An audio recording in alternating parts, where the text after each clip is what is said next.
ಎಲ್ರಿಗೂ ನಮಸ್ಕಾರ. ನಾನು ನಿಮ್ಮ ಪೂಜಾ ಗಾಂಧಿ ಮಾತಾಡ್ತಾ ಇದ್ದೀನಿ. ನಾವೆಲ್ಲರೂ ಒಂದಲ್ಲೂ ಒಂದು ಸಲ ಅಂದೊಂದೆತ್ತು ಕಾಲ ಅಂತ ನಾವು ಹೇಳ್ತಾ ಇರ್ತೀವಿ. ನಾನು ಕೂಡ ಮುಂಗಾರು ಮಳೆ ಚಿತ್ರ 2006ರಲ್ಲಿ ರಿಲೀಸ್ ಆಗಿದ್ದು ಆ ಯಶಸ್ಸನ್ನು ಇವತ್ತು ಕೂಡ ಜ್ಞಾಪಿಸ್ಕೊಳ್ತಾ ಇರ್ತೀನಿ.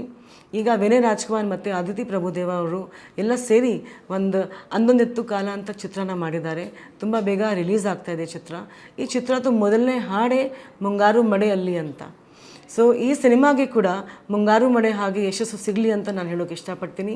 ಅದರ ಜೊತೆಗೆ ಅಂಥೊಂದಿತ್ತು ಕಾಲದ ಕತೆ ಪ್ರೇಕ್ಷಕರಿಗೆ ಇಷ್ಟ ಆಗಲಿ ಅಂತ ನಾನು ಹಾರೈಸ್ತೀನಿ. ಫಸ್ಟ್ ಟೈಮ್ ಇವತ್ತು ಹಾಡು ಕೇಳಿದೆ, ನನಗೆ ತುಂಬ ಇಷ್ಟ ಆಯಿತು. ತುಂಬ ಮೆಲೋಡಿಯಸ್ ಆಗಿದೆ. ಮತ್ತು ವಿನಯ್ ರಾಜ್ಕುಮಾರ್, ಅದಿತಿ ಪ್ರಭುದೇವ್ ಅವರು ತುಂಬ ಚೆನ್ನಾಗಿ ಕಾಣಿಸ್ತಾ ಇದ್ದಾರೆ. ತುಂಬ ಒಳ್ಳೆ ಡೈರೆಕ್ಷನ್ ಇದೆ.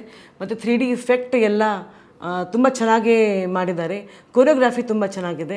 ಸೊ ಓವರಾಲ್ ನನಗೆ ಹಾಡು ತುಂಬ ಇಷ್ಟ ಆಯಿತು.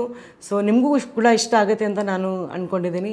ಅದರ ಜೊತೆಗೆ ಸೊ ಈ ಹಾಡನ್ನ ನಾನೇ ಲಾಂಚ್ ಮಾಡ್ತಾ ಇದ್ದೀನಿ. ನನಗೆ ನಿಜವಾಗ್ಲೂ ತುಂಬ ಖುಷಿ ಆಗ್ತಾ ಇದೆ. ಈ ಸಿನಿಮಾಗೆ ಒಳ್ಳೆಯದಾಗಲಿ, ಸೂಪರ್ ಹಿಟ್ ಆಗಲಿ ಅಂತ ನಾನು ಹೇಳೋಕ್ಕೆ ಇಷ್ಟಪಡ್ತೀನಿ. Thank you.